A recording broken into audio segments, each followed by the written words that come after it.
కష్టంగా మారేటువంటి పరిస్థితి అయితే ఉంటుంది డెఫినెట్గా. రైట్. మనం ఇద్దరు మహిళల గురించి మాట్లాడుకున్నాం. ఇంకో మూడో మహిళ అంటే రకరకాల కారణాల వల్ల వాళ్ళు వివాదాల్లోకి వెళ్ళారు. ఇప్పుడు ఈమె కూడా శ్రీరెడ్డి మీద కర్నూలు పోలీస్ స్టేషన్లో కేసు నమోదవటం.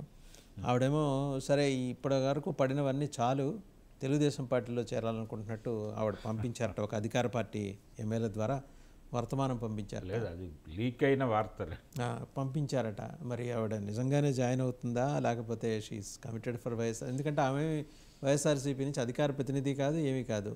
పొరుగు రాష్ట్రం వెళ్ళి ఆవిడ తన కెరీర్కి సంబంధించిన కార్యక్రమాలు ఆవిడ చేసుకుంటున్నారు. సినిమాల్లో నటించడం, ఇంకా ఇతరత్ర టీవీ షోస్ అవి చేసుకుంటున్నారు. ఆవిడని అంతగా టార్గెట్ చేయాల్సిన అవసరం ఎందుకు వచ్చిందని చూస్తే, ఇప్పుడు క్రిటిసిజం వేరును పదప్రయోగంలో వాడే పదజాలం వేరు. ఆ పదజాలమే ఆమెని ఈ దీంట్లోకి నెట్టేసిందా? ఎందుకంటే ఆ కేసును గవర్నమెంట్ చాలా సీరియస్గా తీసుకోవాలని అనుకుందిట.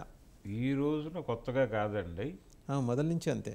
ఆవిడ వ్యవహార శైలి చాలా కాలంగా ఇబ్బందికరంగా తయారైంది అనేది మీరు ఆవిడ పవన్ కళ్యాణ్ని టార్గెట్ చేస్తూ సోషల్ మీడియా ప్లాట్ఫామ్స్ మీద ఆవిడ చెలరేగిపోవటం మనకు తెలుసు స్పష్టంగా.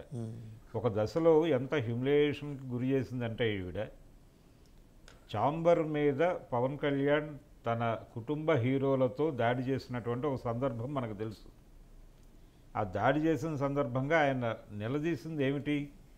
సినిమా ఇండస్ట్రీకి సంబంధించినటువంటి మా కావచ్చు, మరొక ఆర్గనైజేషన్ కావచ్చు, ఆయన ప్రధానంగా ఆ రోజున చాంబర్ మీదకి వెళ్ళి నిలదీసినటువంటిది ఏమిటంటే, మా దగ్గర అంటే మా ఫ్యామిలీలో ఇంతమంది క్రౌడ్ పుల్లర్స్ ఉన్నారు, అయినప్పటికీ మా మీద దాడి జరుగుతుంటే, వ్యక్తిత్వ హరణం జరుగుతుంటే, మా పర్సనల్ ఏరియాలోకి వచ్చి ఇష్టం వచ్చినట్టు మాట్లాడుతుంటే ఎవరూ స్పందించడం లేదేమిటి? అధికారికంగా స్పందించాలి కదా, మా ఖండించాలి కదా, ఎందుకు ఖండించడం లేదు అని నిలదీయటం కోసం వెళ్ళేటప్పుడు శివాజీ రాజా ఇన్ఛార్జిగా ఉన్నాడు.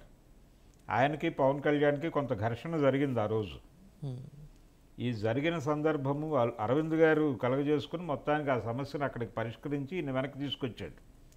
ఆ రోజు నుంచి శ్రీరెడ్డి మరింత రెచ్చిపోవటం మనం చూసాం. అలాగే తను ఎవరిని టార్గెట్ చేయాలన్న విమర్శకు ఒక పద్ధతి ఉంటుందండి.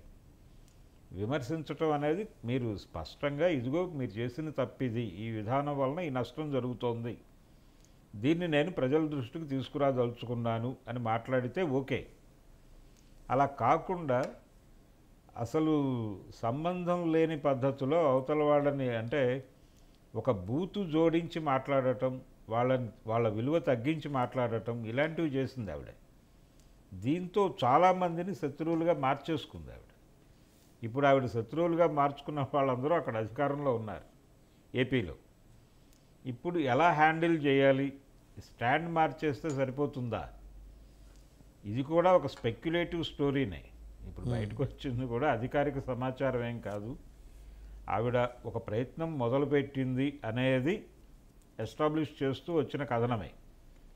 ఎవరినో అప్రోచ్ అయ్యారు ఆవిడ, ఆ అప్రోచ్ అయినటువంటి వాళ్ళు దీని గురించి ఆలోచిస్తున్నారు అన్న టోన్లో. అంటే ఆవిడ వైసీపీగా ఎప్పుడూ లేరు, వైసీపీ అధికార ప్రతినిధిగా కూడా లేదు ఆవిడ.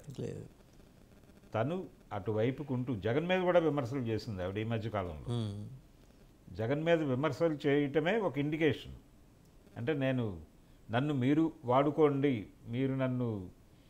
మీరు గనక నాకు ప్రోత్సాహాన్ని అందిస్తే నేను జగన్ మీద దాడి చేయగలను అనే ఒక ఇండికేషన్ పంపించింది ఆవిడ జగన్మోహన్ రెడ్డి. పర్టికులర్గా ఎలక్షన్ రిజల్ట్స్ వచ్చిన తర్వాత జగన్ని టార్గెట్ చేస్తూ ఆవిడ చాలా ట్వీట్స్ చేస్తూ ఒక ఇండికేషన్ ఇచ్చారు ఆవిడ స్పష్టంగా, బాబు మీరు ఈయన మీద దాడి చేయడానికి నేనున్నాను ఇక్కడ, నన్ను కొంచెం మీరు ప్రోత్సహించండి అని. అందులో భాగంగానే ఇప్పుడు వచ్చిన వార్త కూడా ఒక ఇండికేషన్ తప్ప ఈవిడ్ని అక్కడ అధికార ప్రతినిధిగానో మరొక పదవిలోకి తీసుకుని వాళ్ళు ఎంటర్టైన్ చేస్తారా లేదా అనేది కన్ఫ్యూజనే. అటువంటిది ఏమి ఉండదు డెఫినెట్గా. సీరియస్ పొలిటికల్ ప్రయాణం ప్రారంభిస్తే ఆ పరిస్థితి వేరు. ఇప్పటి వరకు నేను చేసినటువంటి యుద్ధం వేరు, ఇప్పుడు నేను సీరియస్గా ప్రజాక్షేత్రంలో నిలబడి పనిచేయదలుచుకున్నాను, పోరాడదలుచుకున్నాను అనుకుని ఆవిడ బహిరంగంగా ఒక ప్రకటన చేసి ఒక ప్రెస్ మీట్ పెట్టి మాట్లాడి రాజకీయంగా ముందుకు కదిలితే ఆ వ్యవహారం వేరు. ఇప్పటికీ ఆవిడ షాడో యుద్ధమే చేస్తున్నారు. సోషల్ మీడియా వారియర్గా మాత్రమే ఉన్నారు ఆవిడ. అలా కుదరదు, అలా నడిచే వ్యవహారం కాదు. ఇక అంటే ఒకసారి మళ్ళీ వైసీపీ విషయానికి వస్తే, జయరాం రమేష్ ఒక